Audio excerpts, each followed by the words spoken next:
नमस्कार दोस्तों, मैं राहुल यादव अपने यूट्यूब चैनल रोजगार विथ ITO टीवी आप लोगों का एक बार फिर से अपनी अगली वीडियो के साथ स्वागत करता हूं। उम्मीद करता हूं कि आप लोग जहां भी होंगे अच्छे होंगे। अच्छे होने का मतलब आप लोगों का स्वास्थ्य वगैरह ठीक ठाक चल रहा होगा। तो आइए, आप लोगों को जैसा मालूम होगा कि UPSSC PET परीक्षा जो 28 और 29 अक्टूबर को होने वाली है, उसके सिलेबस में किस सब्जेक्ट का कितना वेटेज है। अगर आप लोग अभी तक नहीं देखे हैं तो हमने एक अपनी वीडियो बनाई है सिलेबस के ऊपर, उसको आप लोग जाकर वहाँ पहले देखिए कि किस सब्जेक्ट का कितना वेटेज है। वैसे चलिए, हमने आप लोगों को मैथ सेक्शन का जो वेटेज है उस पर हमने आप लोगों को क्वेश्चन करवाया। मैथ में आप लोगों को 25 क्वेश्चन पूछे जा रहे हैं। उसी तरीके से हिंदी का भी है। हिंदी में आप लोगों से 15 नंबर का क्वेश्चन पूछा जाएगा। तो आज हम मैथ वाला सेक्शन ना करवा करके आज हम हिंदी वाले सेक्शन को करवाएंगे।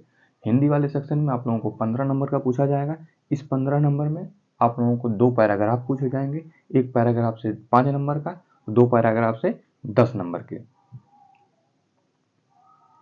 ये तो हो गया पैराग्राफ 10 नंबर का, और बच गया 5 नंबर। उस 5 नंबर में आप लोगों को लेखक हैं, उनके रचनाएं हैं, कवि हैं, उनकी रचनाएं हैं, मुहावरे हैं, लोकोक्ति हैं और संधि है, समास है। इन सब से लेकर के आप लोगों को 5 नंबर पूछ लिया जाएगा। तो इस तरीके से हिंदी वाले सेक्शन से सिर्फ 15 नंबर का पूछा जाएगा। तो आइए, देर ना करते हुए आज के सेशन को स्टार्ट करते हैं। आज हम आप लोगों के सामने 2 पैराग्राफ लेकर के आए हैं। जैसा कि आप लोगों को दिख रहा होगा, ये पैराग्राफ रहा, उस पर 5 क्वेश्चन है। अभी नीचे दूसरा पैराग्राफ है, उस पर 5 क्वेश्चन नीचे हैं। दोस्तों, पैराग्राफ से क्वेश्चन को सॉल्व करने के 2 तरीके होते हैं। पहला तरीका ये है कि हम सबसे पहले पैराग्राफ को पढ़ें। पैराग्राफ को हम जब पढ़ लें उसके बाद हम फिर क्वेश्चन को पढ़ें और फिर उसके अंतर्गत जो ऑप्शन दिए गए हैं उस ऑप्शन को हम अपना जाकर पैराग्राफ में खोज करके उसका सोल्यूशन देखें। दूसरा क्या है कि हम सबसे पहले क्वेश्चन को पढ़ें, उसके ऑप्शन को देखें, ऑप्शन को देख करके फिर हम जाए पैराग्राफ पढ़ें और फिर उसमें से अपना आंसर ढूंढें। ये दोनों तरीके से हम आप लोगों को पैराग्राफ को हल करने का तरीका बताएंगे। जो तरीका आप लोगों को अच्छा लगेगा आप लोग बताइएगा, कमेंट सेक्शन में अपना कमेंट दीजिएगा। मेन चीज़ होती है अपना समय को बचाना। आप लोग अपने समय को ज़्यादा से ज़्यादा बचाइए ताकि उसी में जो समय हम बचा पा रहे हैं उसी बचे हुए समय को किसी अदर क्वेश्चन पे हम लगा सकें, ताकि जो क्वेश्चन टाइम टेकिंग है उसमें उस समय को लगा सकें और अपना जितने भी क्वेश्चन दिए हैं कम से कम एक बार की सारे क्वेश्चन को देख तो लिया जाए। कहीं ऐसा ना हो कि समय ना मिल पाने के कारण क्वेश्चन छूट जाए। तो आइए, देर ना करते हुए आज के सेशन को स्टार्ट करते हैं। यहाँ पे हम पहले क्या करेंगे, पहले पैराग्राफ को पढ़ेंगे, फिर उसका देखेंगे कि कौन सा क्वेश्चन का क्या जवाब है। पहले पैराग्राफ पढ़ते हैं। देखिए, पैराग्राफ में लिखा है, साहस की जिंदगी सबसे बड़ी जिंदगी होती है। ऐसी जिंदगी की सबसे बड़ी पहचान यह है कि वह बिल्कुल निडर, बिल्कुल बेखौफ होती है। साहसी मनुष्य की पहली पहचान है कि वह इस बात की चिंता नहीं करता कि तमाशा देखने वाले लोग उसके बारे में क्या सोच रहे हैं। दूसरों की परवाह किए बगैर जीने वाला आदमी दुनिया की असली ताकत होता है और मनुष्यता को प्रकाश भी ऐसे ही आदमी से मिलता है।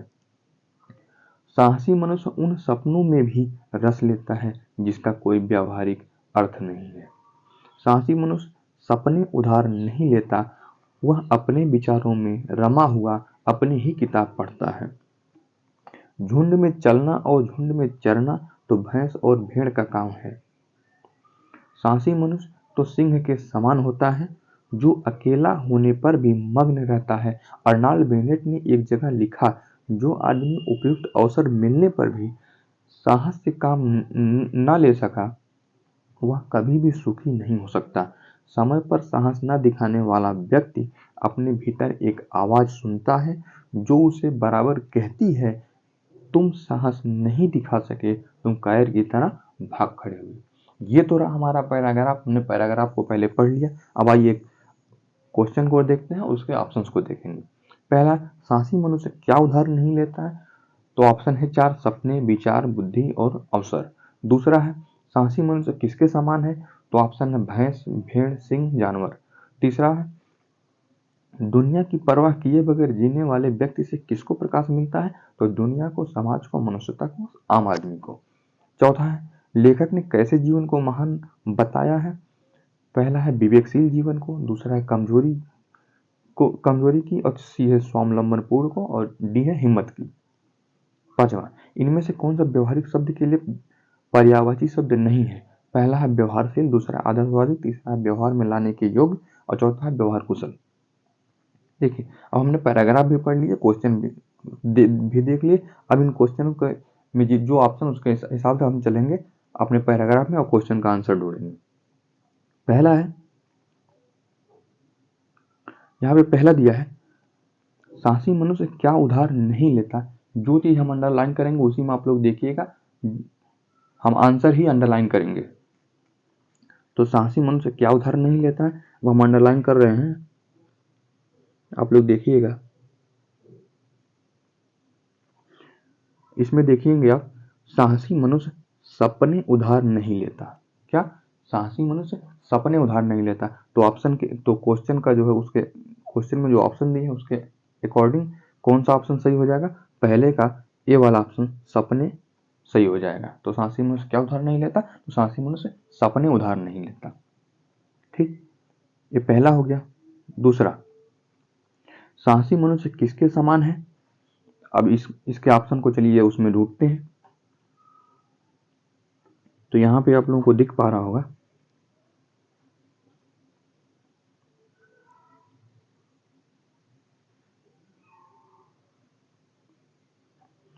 साहसी मनुष्य तो सिंह के समान होता है। साहसी मनुष्य किसके समान है, तो सिंह के समान है। तो ऑप्शन दूसरे क्वेश्चन के सी वाले ऑप्शन में सिंह दिया है, इसलिए दूसरे वाले क्वेश्चन का सी वाला ऑप्शन सिंह करेक्ट हो जाएगा।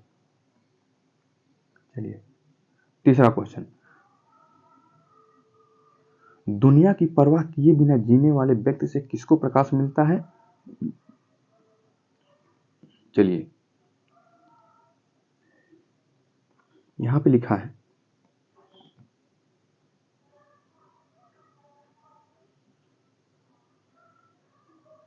इस घेरे में आप लोग देखेंगे तो यहां लिखा है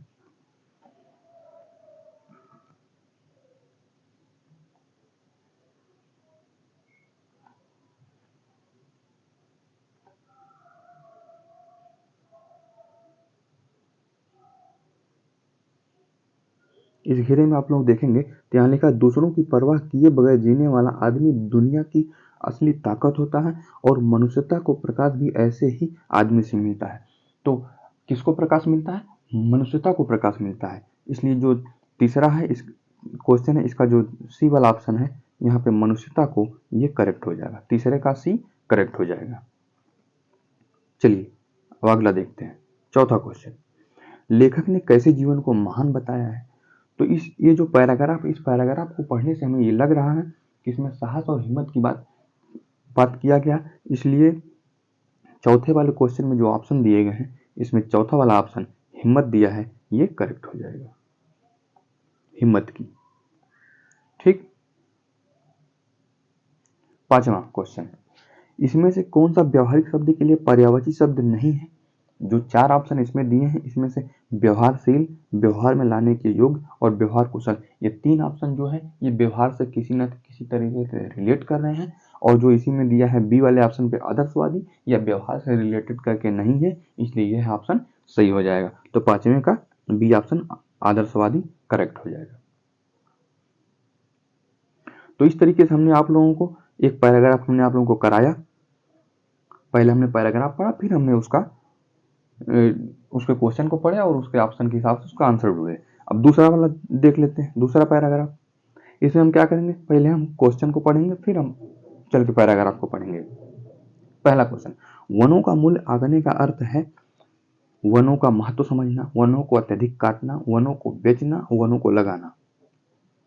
देखिए किसी भी चीज को बेच दीजिए या काट दीजिए, इस तरीके के अगर ऑप्शन में कहीं भी दिख गया आप लोगों को तो आप लोग तुरंत अपने व्यवहारिक नॉलेज से ही उस ऑप्शन को गलत काट दीजिए।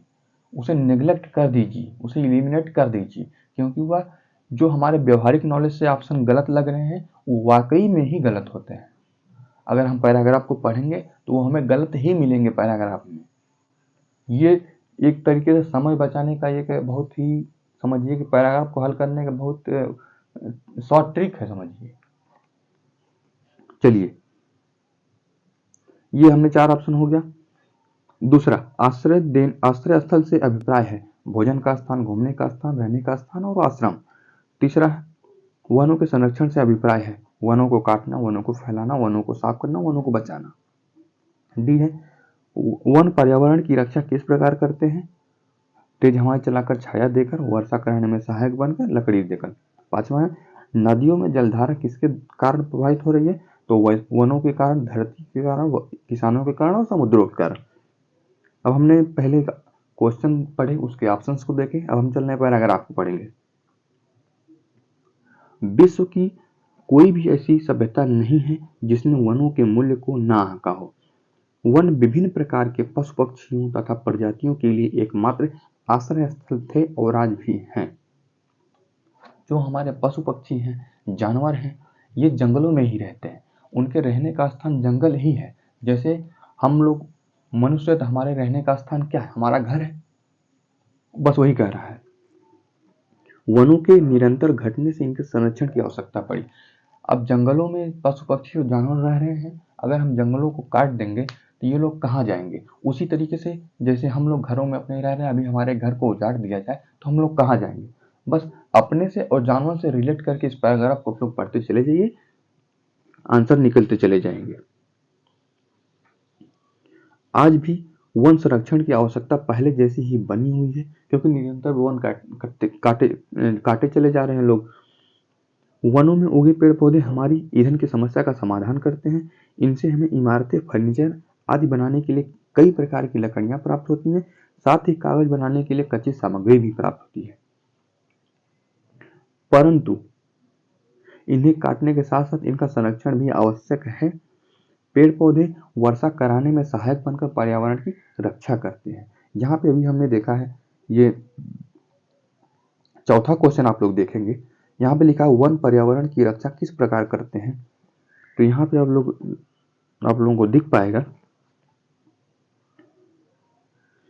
जो हम घेरा बना रहे हैं उसको देखिएगा।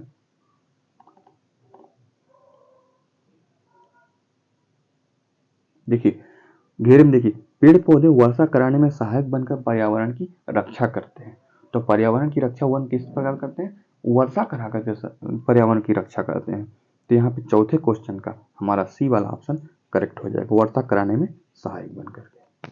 ठीक, चलिए, चौथा क्वेश्चन हो गया। अब हम देखते हैं,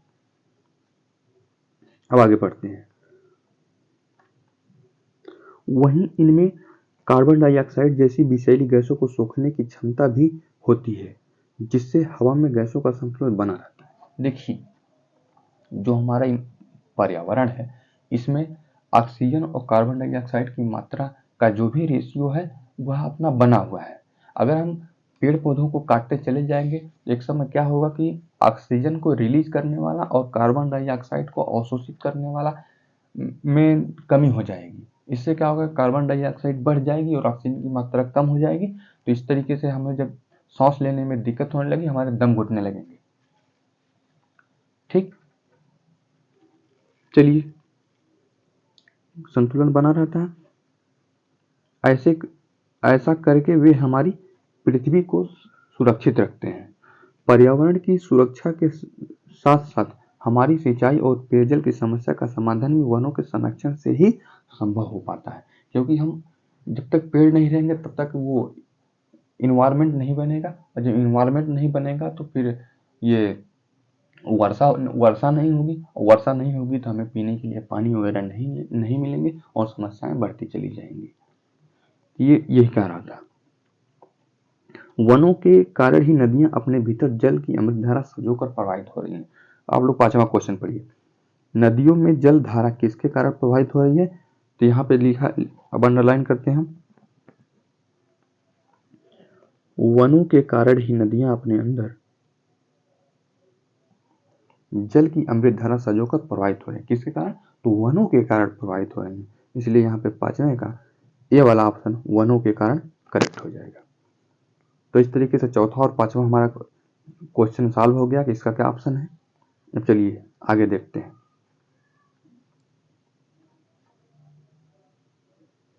हमने पैराग्राफ भी पढ़ लिए, क्वेश्चन भी देख लिए। अब देखिए, पहला है वनों का मूल्य आंकने का अर्थ है।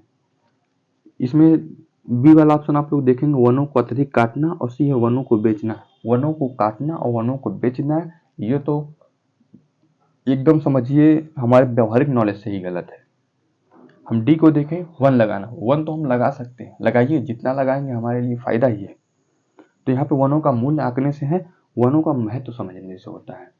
किसी चीज का आप मूल्य आंकेंगे तो समझिए कि उसका महत्व, हम समझ रहे हैं कि इसका महत्व क्या है। तो यहाँ पे पहले वाला जो क्वेश्चन है उसका जो पहला ऑप्शन है वनों का महत्व आंकना, समझना, ये है वनों के मूल्य को आंकने से है। इसलिए पहले का ए वाला ऑप्शन करेक्ट हो जाएगा। और दूसरा, आश्रय स्थल से अभिप्राय है। आश्रय स्थल से मतलब होता है हमारा रहने से होता है। तो यहाँ पे भोजन का स्थान, घूमने का स्थान, ये तो दोनों एलिमिनेट हो गया। और चौथा है आश्रम का स्थान, और यहाँ पे रहने का स्थान। तो आश्रय स्थल से अभिप्राय है रहने से होता है, इसलिए दूसरे का सी वाला ऑप्शन करेक्ट हो जाएगा, रहने का स्थान। तीसरा, वनों के संरक्षण से अभिप्राय है। वनों के संरक्षण से अभिप्राय, संरक्षण का मतलब होता है किसी भी चीज को बचा के रखना, सजो के रखना। यहाँ पे दिया पहला ऑप्शन काटना, बी है वनों को फैलाना, सी है वनों को साफ करना, और डी है वनों को बचाना। तो संरक्षण का मतलब होता है किसी चीज को बचा के रखना। तो तीसरे का डी ऑप्शन करेक्ट हो जाएगा। तो दोस्तों इस तरीके से हमारे ये भी 5 क्वेश्चन हो गए। आज हमने आप लोगों को 10 क्वेश्चन कराए। आप लोगों को वो भी 2 तरीके से कराए। जो तरीका आप लोगों को अच्छा लगा वो तरीका आप लोग बताइए कमेंट सेक्शन में। तो आज की सेवा यहीं पे हम समाप्त करते हैं। थैंक यू दोस्तों। आप लोग अपनी तैयारी को करते रहिए। एडमिट कार्ड भी आने ही वाला है, कल परसों में आ जाएगा एडमिट कार्ड। आप लोग अपनी तैयारी को एकदम समझिए कि पूरा एकदम जोर शोर से करिए और अपने एग्ज़ाम को दीजिए। तो चलिए हम अपने अगली वीडियो के साथ आप लोगों के साथ जल्द ही रूबरू होंगे। तब तक आप लोग इजाज़त दीजिए। अगर आप लोग हमारे चैनल पे अभी तक नए हैं तो चैनल को सब्सक्राइब जरूर करें। अपने दोस्तों में इस वीडियो को ज़रूर से ज़्यादा मात्रा में शेयर करें ताकि उन्हें भी ये पता चल सके कि हिंदी के पैराग्राफ वाले क्वेश्चन को कैसे सॉल्व करते हैं। और जाते जाते वीडियो को लाइक करना और शेयर करना ना भूलें। Thank you.